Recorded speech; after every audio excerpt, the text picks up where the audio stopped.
All right, guys, welcome back. I'm out here with Chris, just hanging out, man. It's real windy, so decided to do this one in the car, man. How you feeling, man?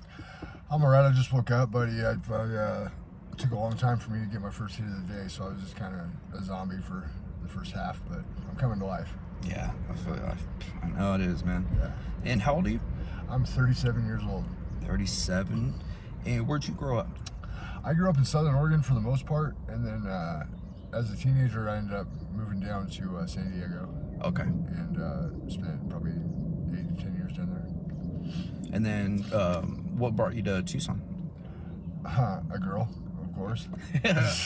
I know it is. Yep.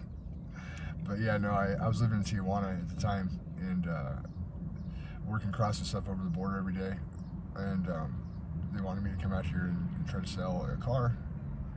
And I knew a girl that was from out here, and one thing led to another, and before you know it, 24 hours later, I was living in Tucson. So, Man, I almost got arrested in Tijuana. oh yeah, Yeah, I was on Revolution Avenue. yeah, Revolucion, Revolucion. the red light district. Calle Revolucion, something like that. I was asking for directions, and one of the federales was across the street, and I was asking this one guy, and he was basically, the cop was like trying to hustle money out of me. Yeah, He said I was trying to buy drugs, and he was gonna take me to jail, blah blah blah. Yeah. But You know, the funny thing about that is they can only keep you for 36 hours in that jail. I've been in that jail a dozen times, believe it or not.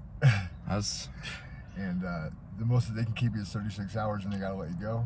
They're just trying to get their money and get the show on the road. damn. Sounds about right. Yeah.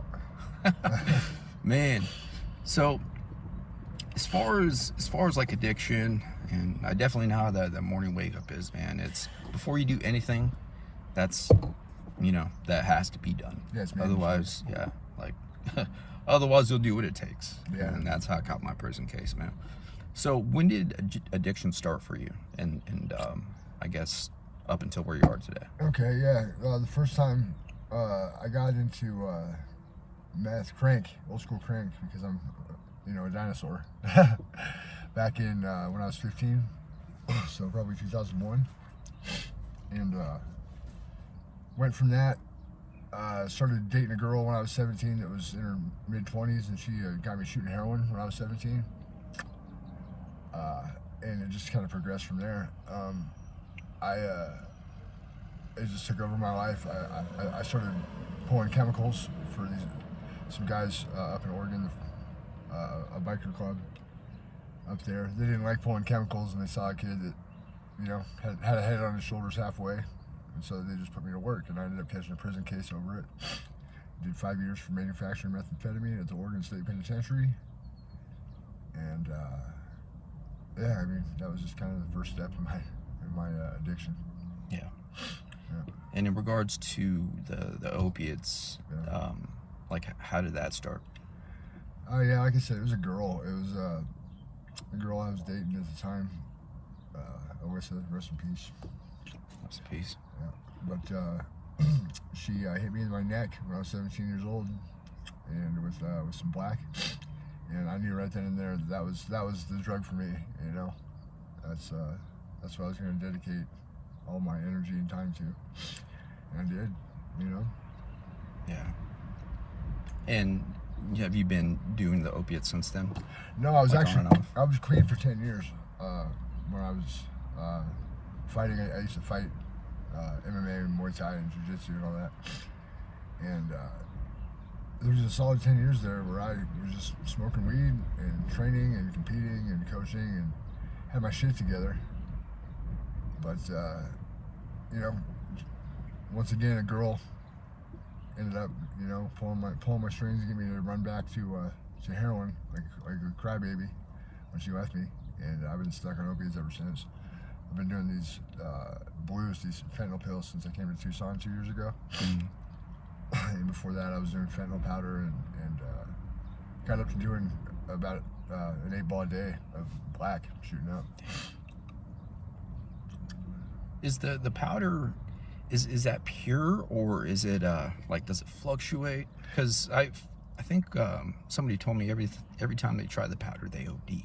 And Yeah, that sounds crazy. I have OD'd off of it before, off of one hit of smoking it, And I took one hit, and I woke up, and the paramedics had Narcan me 6 times, and there I was. But yeah, you don't really know. It's so cheap for them to make that there's no. I mean, there's not going to be any regulations on it. Yeah. So you're kind of just getting whatever they decide is going to go the best in that pill and is the cheapest to put in there. You know, it kills a lot of people. I've OD'd 12 times on this. Damn. You know? And addiction is so strong. I've tried to tell stories back when I used to tell stories that addiction is so strong that nothing like a death of a family member wouldn't make me stop. Nothing made me stop, man. It just intensified it, Right. man. Like I needed my black, like I needed food. Yeah. You know what I mean? You live for it, right? Yeah. Exactly. I try to describe exactly what it feels like being addicted because just so people know, like the reason why we do what we do. Right. And the best I could describe it is like I needed it just like your body needs food. Like you wake up, that extreme hunger is the dope sickness. And the only thing that could touch that is more. It's so intense. It's Right? awful. Yeah, it's right away. It's like you open your eyes and you're in the worst nightmare you've ever had right now. Bam. Time to get up. Time to fix this right now. You know, it's not people. It's like people think that we do this on purpose. Like we're living our dream right here. You know, fighting this addiction. It's like it's not the case by any means. You know, we're just trying to survive the best we fucking can, and you know, we're stumbling through it. The best we can. It's a gamble, man. Like nobody knows how their body's gonna react once they try it for the first time. Some people try it, they don't like it. Some people try it, they get sick. I fell in love, dog. I felt free, like free. And then, you know, you did it like I would do it like a couple days later, and then that just progressed. Next thing I knew, I was hooked. Like it's right now, huh? Week 1. yeah. Guess what? I have a new personality. I live for this drug, and that's it. You know, it's right now. It takes over everything in your life. Yep. The dope made the decisions for me. Yeah, You it know? did. It's crazy, bro. Yeah, it's 100%, dude. I had everything going on. I had an MMA academy in Oregon. I had a ranch. Had the #1 fight team in the state. I was living my dreams, man. And as soon as I fucking picked up that needle and started doing black again, I threw all that shit away. Threw it away. Yeah. Fucking collected it off, sold it. Didn't give a fuck about any of it, about all my fucking students, about my team. Didn't give a fuck. And I had just been living for them the decade before that, you know? Yeah. That's how powerful fucking addiction is. And then they reach out, and then, you know, we just push it to voicemail because we don't want to hear that shit. Yeah. You know? We're busy anyway. Yep. That shame and guilt, man.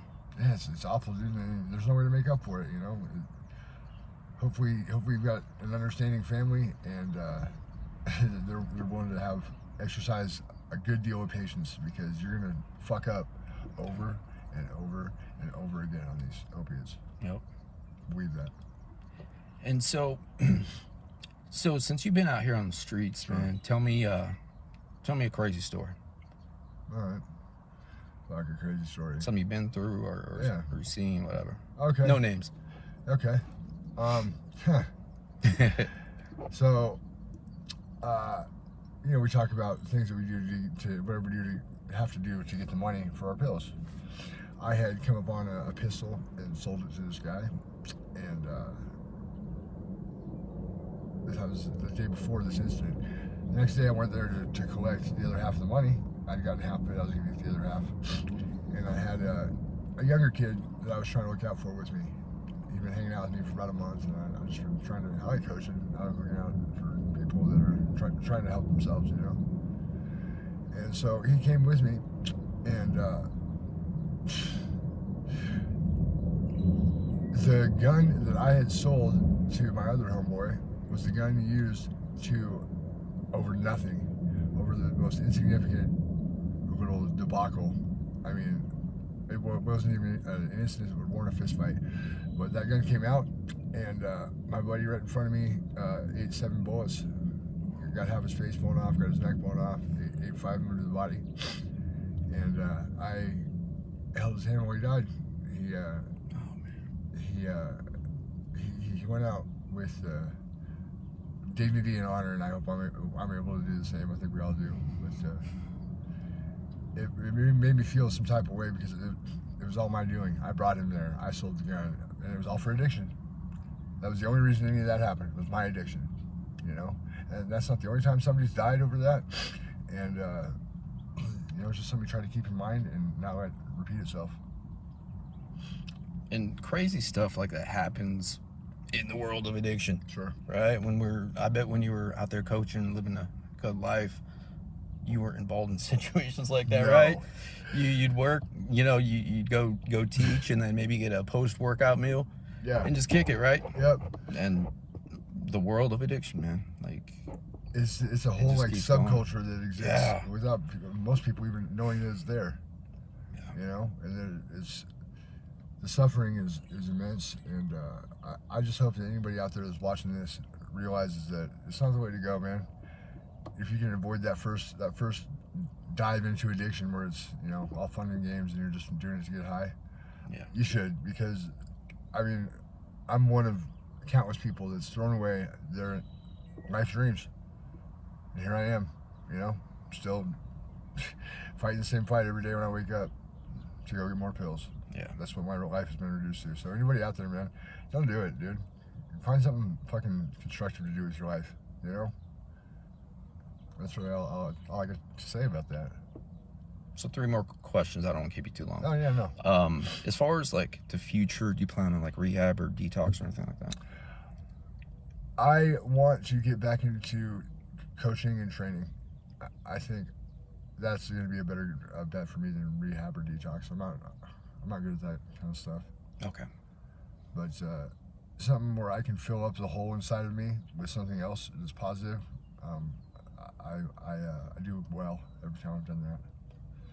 So I'm sorry, go ahead. Oh, no, so I'm just gonna try to, when I can, dive back into training, get back into kickboxing and wrestling and jiu-jitsu, and you know, try to occupy myself, give myself something to think about besides these goddamn blues. Yeah. You know what I mean?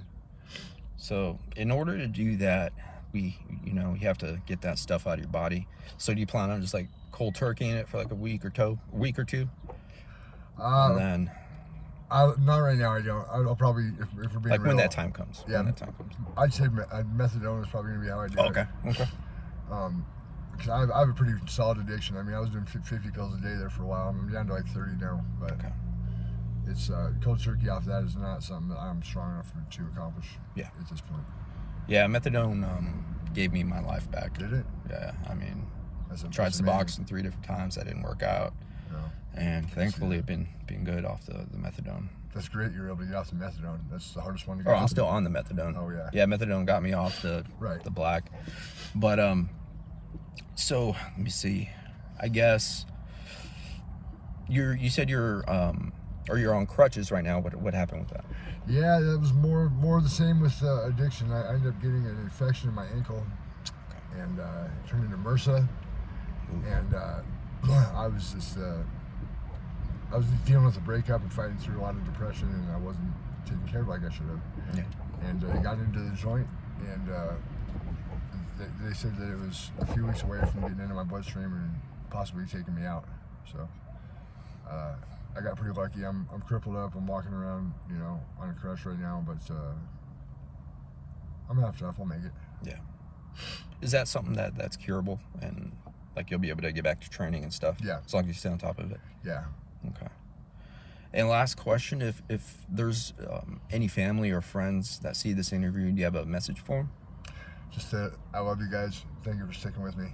And I know I don't deserve having a family like I do. I've got the most amazing family in the world. But I'm very grateful to have you guys. And this won't be forever. I can't make any promises about how long it is or isn't going to be, but I'll be out of here at some point. Fuck this fucking addiction nonsense. Yep, we're the only ones that can make that change. Yeah. You know, like it's, when it comes to that, getting clean, it's on our time. Yeah. And we just have to go through what we have to go through. So, I mean, Exactly. I'd love to see you sometime in the future. Yeah, and, I love you, man. It's good to meet you. Love to see you, imagine that, seeing you on TV, dude. Like, just training and coaching, or even on the UFC, man. You never know. Yeah, that'd be cool. Never know, man. Well, I appreciate it, brother. Thank you. I appreciate it, man. Nice meeting you, man. So I appreciate your time. This guy's all right. Come back. Watch some more. Thanks for watching.